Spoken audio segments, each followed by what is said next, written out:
So this is a game I play when I have to ask myself like how much nostalgia I need to cope today, and the answer is all of it. By Dreamforge Entertainment.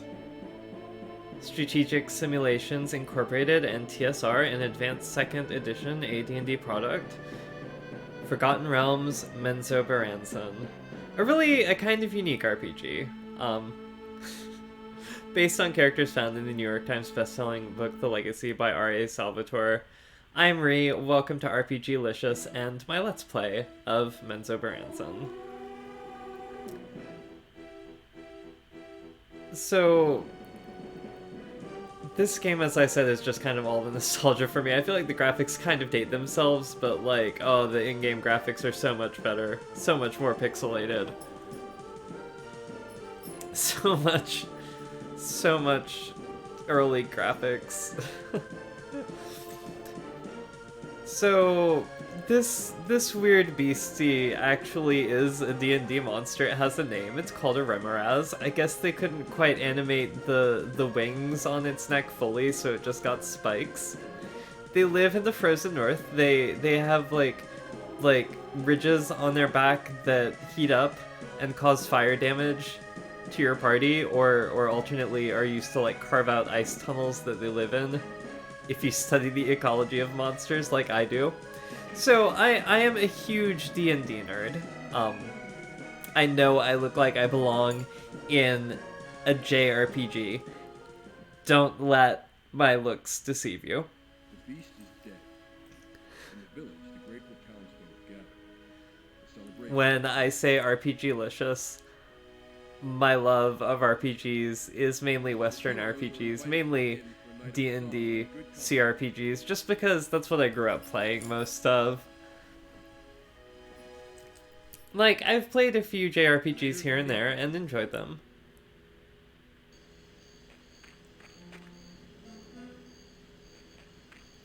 Just Dungeons and Dragons is where my heart is because it's what I was raised on. And I wasn't allowed to play this game when it first came out. Two games came out that year, 1994, that I wasn't old enough to play, according to my dad, which were Menzoberranzan and Heretic. They were too violent and gory.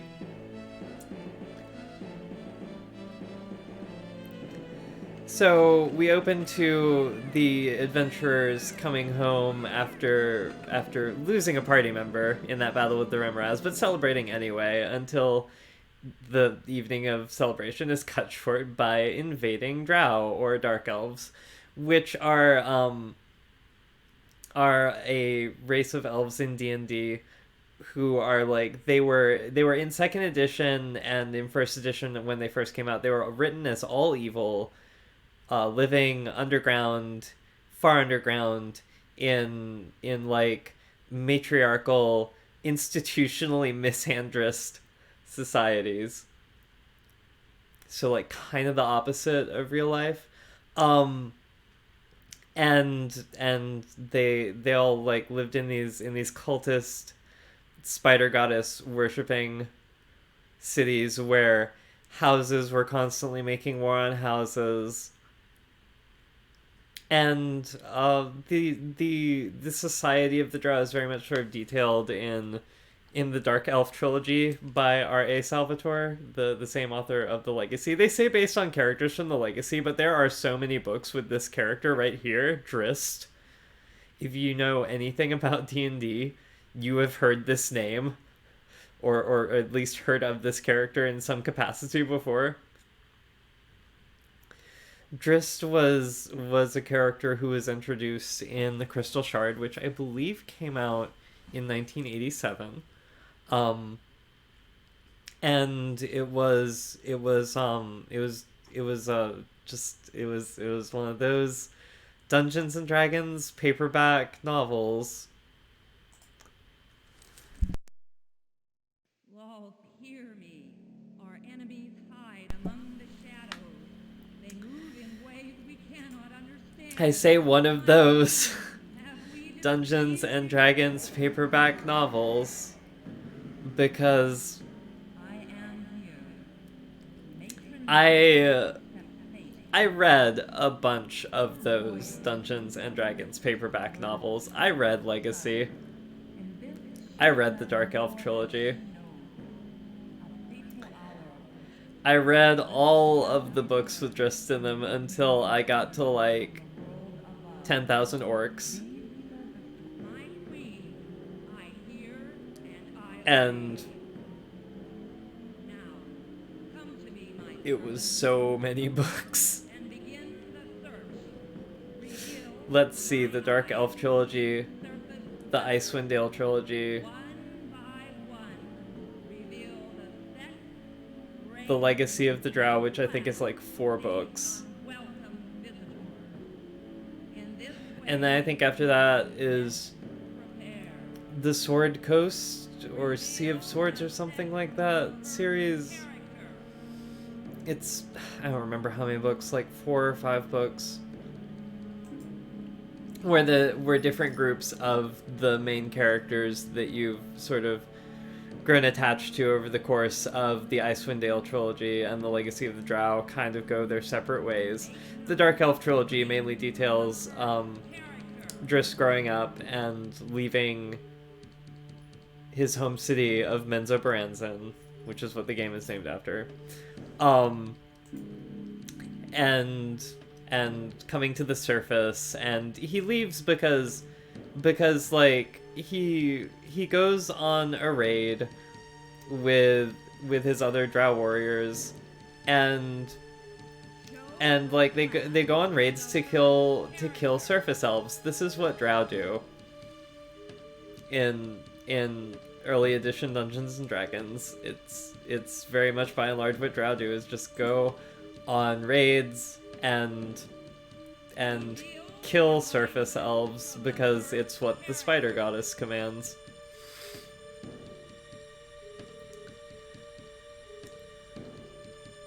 Make known the fate of the first character.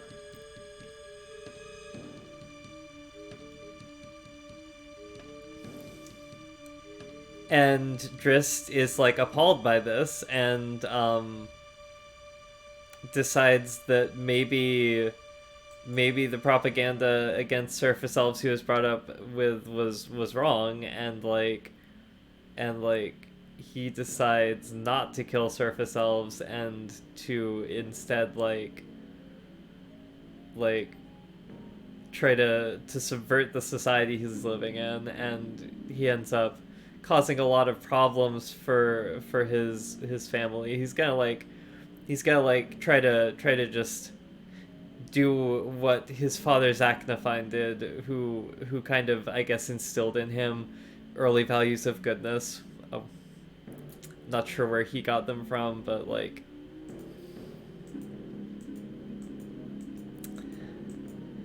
if you haven't read the books, they're really, she is really, really like strong and dexterous and charismatic. Like that's a good set of scores. She's also like relatively smart and wise too, and like her constitution isn't bad. All right, cool.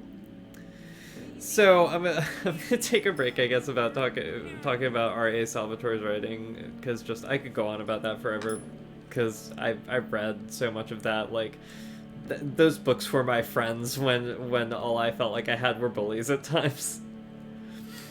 And so I could go on about them, but I'm creating a character, and we've created a human paladin, and so I wanted to basically just kind of mention when I named her, that I had seen online recently a post about like trans women naming themselves after goddesses, and apparently TERF's getting really pissed about it.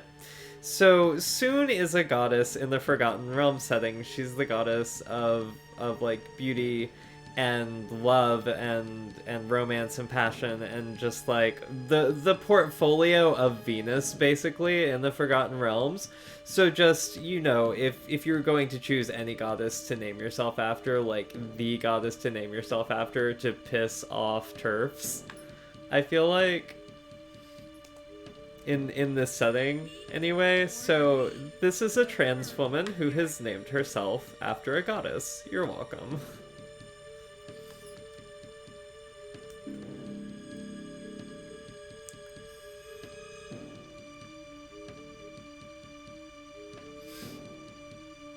Anyway, back to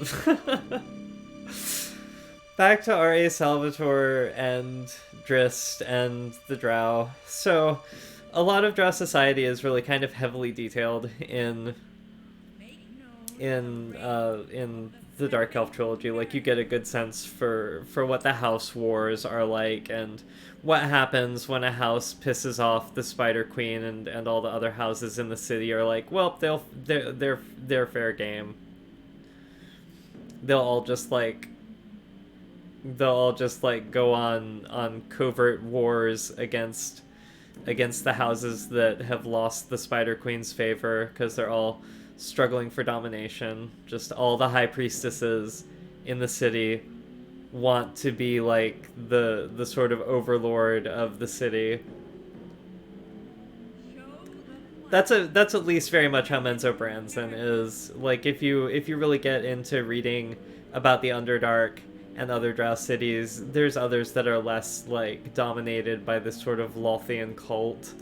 Menzoberranzan is the one that is just like the most dominated by this cult.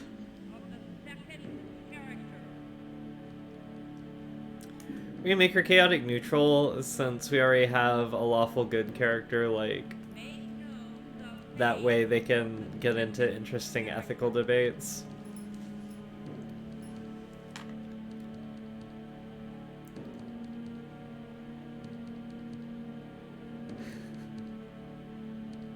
I'm just like thinking to myself like how I'm like you can like find out so much about Drow reading the Dark Elf trilogy and like thinking about how just it's like I became such a nerd about Drist and about Drow and like am such a D&D nerd that it's like that is just like one of so many sources that I had. Like, oh my gosh, my dad was my introduction to playing Dungeons and Dragons, and I don't really have a relationship with him, so I don't want to spend a lot of time talking about him.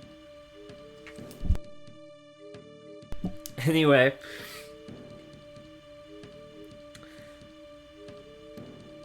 he did have a lot of Dungeons and Dragons stuff, and he had a Menzoberranzan box set that was just like all about this city and the houses in it, and like all about Drow, just like in detail. And like, oh my gosh, can I tell you what a fucking nerd I was for Dark Elves? Like, I started learning the language. It shows up in this game. Like, you run into at least one Drow who actually speaks Drow at you.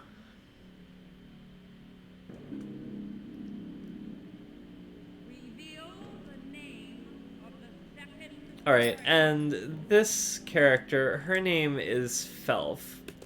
That's a D&D joke. She invented a spell called Acid Arrow. Others will try and tell you it was Melf. She will correct you and inform you there is no Melf. It's just the misogynist institution of the mage guilds that attribute it to a Melf, but her name is Felf. It does not stand for female elf. It's her name, and like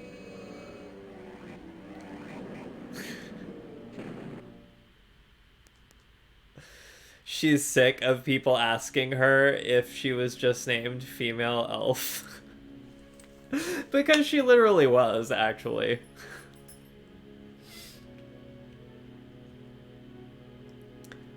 And she's very pissed off that the celebration is been interrupted. Why has the music stopped? Have the flutes faded off into the night, and the dancers and the joyous voices with them? Is not our victory worth a night-long celebration? We should demand an explanation from the innkeeper. As she looks around, and soon is like the only other person in the room, and listens outside, and there's like noises of slaughter and like explosions and stuff going on. But she's like, why is the damn music stopped?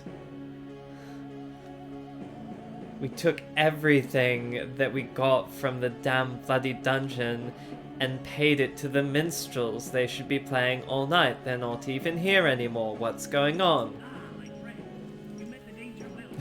The townsfolk owe you much as you are. It is some strange sickness has drawn them from us. I cannot account for it, but I feel it as keenly as they do. Yes, the beast is dead, but I hear another. And the innkeeper is like, hey, hang on a second. Weren't there a bunch more of you earlier? There's only 2 of you. That's a really small D&D party. Just FYI. There's obviously 2 holes here for other characters. Your day's work is not yet done. But remember, return before this night is over. And Given you by before I decided I needed all the nostalgia, I thought I might be going to play Icewind Dale, which is a bit more of a recent. I say recent. It came out like over 20 years ago, but you know, it's a bit more of a modern format style Dungeons and Dragons CRPG computer role-playing game. But it's not as much nostalgia for me as this, and like it's so quick to just create 2 characters and get going in this. But like, so I didn't intend these 2 characters as 2 of a party of 6, because you get a party of 6 characters in Icewind Dale. And see, here's her spell, misattributed. She carries around a scroll just to like be pissy about it, but like if you open up her spell book, it's like right there, Felf's acid arrow. Just ignore that's not an M. Just Felf's acid arrow. I don't know why I just unmemorized. Oh gosh, okay, good. It didn't unmemorize it. It just means that I won't memorize it the next time I rest. I'll memorize Felf's acid arrow. There's a well to the east, near the center of town. We'll find empty buckets near it, and we can fill them at the well. Someone has to have an obligatory, like, sultry voice. Why? I don't know. It's a trope at this point. I noticed this starting to play Icewind Dale the other day before I was like, I need more nostalgia, that just like, of course there's an obligatory sultry voice. In Neverwinter Nights, and even slightly more recent, and again I say slightly, D&D CRPG by BioWare. This is not by BioWare. Icewind Dale is by BioWare. BioWare was not a thing, I don't think, in 1994. But like in Neverwinter Nights, oh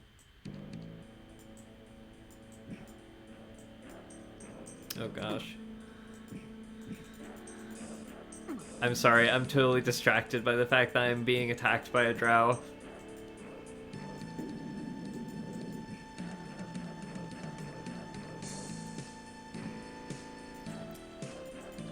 In Neverwinter Nights, there is a female voice set that is actually just like labeled seductress.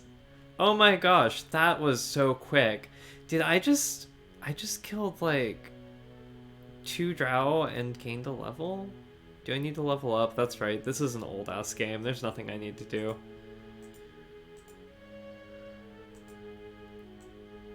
Not for a paladin anyway, like, if it were Felf, I would have to pick some new spells, but... Hurry, the storehouse is on fire. Lies to the southeast. All the food is, like, in there. Okay. Not run off and save the villagers, but save the food, because that's what adventurers are for.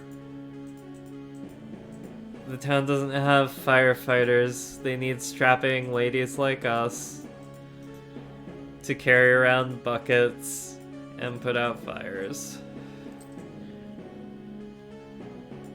You know what? There's more buckets here. I'm just gonna grab more buckets because I do have an entire inventory. I don't know where they're carrying all these buckets, especially without spilling them. And I feel like the most that you could fit in a single backpack would be like one bucket. And you'd really run a risk of spilling it.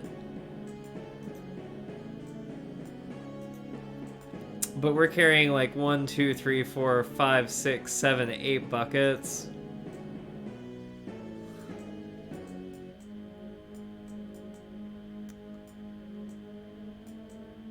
Because I am keen to, like, just put out this fire as quickly as possible.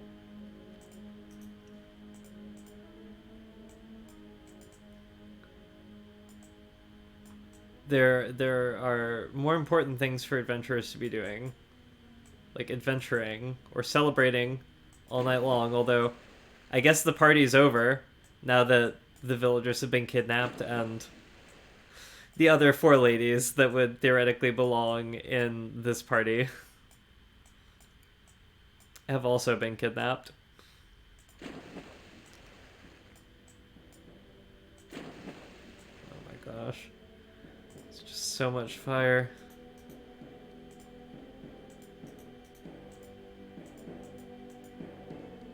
Wait, that's not... I don't know exactly how much fire is on this building. I might feel like I needed those buckets in a minute. I feel like if you just get really close up to the building, you can line your shots up well so that it puts out like the most possible amount of fire with a single bucket. Oh no, it didn't get the fire behind me, did it? Yeah, this is gonna be one more trip to the well. I guess it would have been one more trip to the well no matter whether I threw those buckets out or not. Like, I only need 1 bucket, I think. I'm gonna fill all of these up just in case I missed anything, but I don't need all those buckets.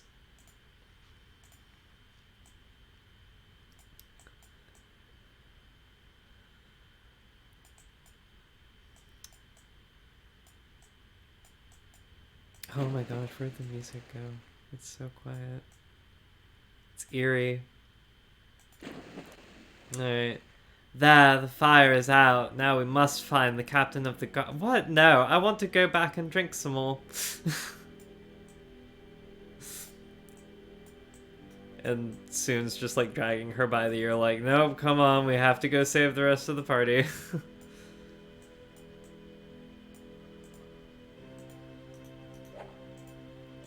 Alright. This was like before the other 4 ladies that were in this party who were kidnapped by the drow were kidnapped. Like this was what could be called in like a reclamation sort of way, a sandwich party. The fire, is that under control? That's just what a bunch of the other women who I've played D&D with and I like have called parties of all female characters historically. The term comes from like, if you look it up on Urban Dictionary, it says a bunch of women having a party to discuss how to make sandwiches for their boyfriends or husbands, and so like the origin is a bit misogynist, so I like reclaiming it to mean like a bunch of women going around kicking ass.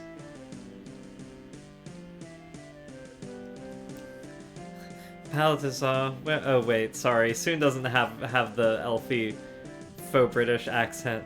Balthazar, our friend, where are your men? Where are the villagers? The sounds of this struggle are fading quickly. Many of our friends have been taken away to be hostage slaves. Jarl moved quickly. My men are scattered. More importantly, why is the town's guard a bunch of men? And why do I get the feeling we're going to have to take you with us and spoil this sandwich party?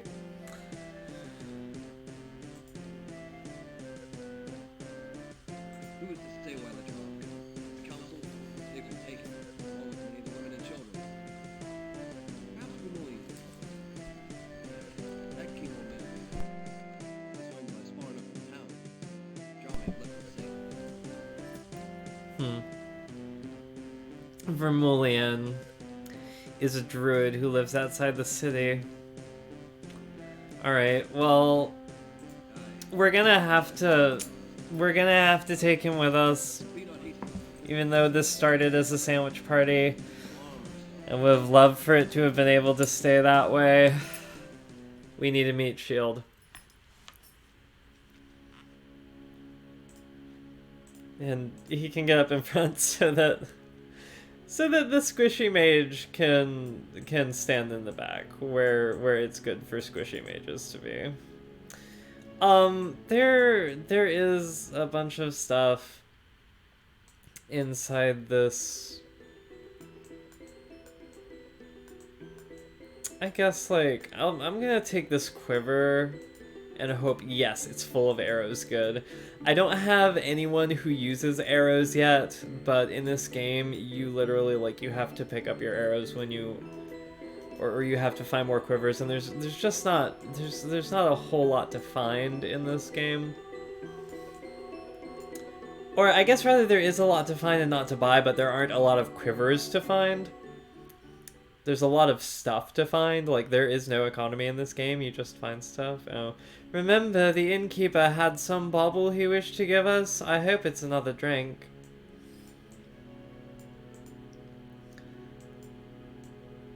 Kind of making fun of myself. I'm an alcoholic. I don't drink anymore. I'm in recovery.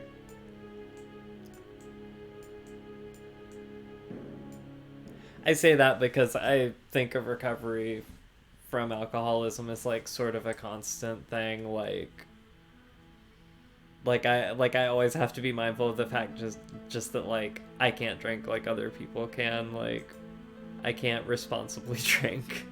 Wait! I thought you might run off before I could wish you well. I've secured for you a helmet, one endowed with a magic which may aid in your protection. And so Felf is me before I decided to quit.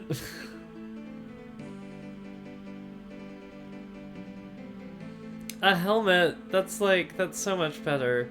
Look, Felf. I completely didn't see what she said. I feel like I've played this game enough that I remember, though. We won't forget this act of kindness, friend. Friend's gift can have a magic of its own. Something like that. Alright. So there is a Drow Raider who has made a clumsy run through here to the south, and I feel like one of my characters was supposed to notice it and didn't when we like walked through that gate, but that's okay because here he is. Oh, he's like covering his eyes from the sun, and apparently talking about Klingon stuff. Kalish. No, that word means trust in Drow. Trust no one more than yourself. Kales na us mils tagadosten. That's exactly what that means.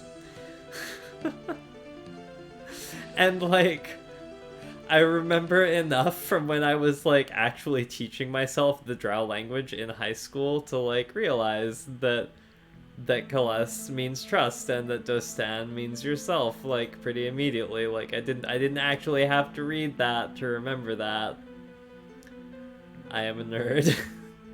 Listen, blood enemy of all true elves, I will not slay a wounded creature, not a wolf, not a fox whose leg lies broken in a trap, and not you, but we will hold you above ground forever if you do not speak.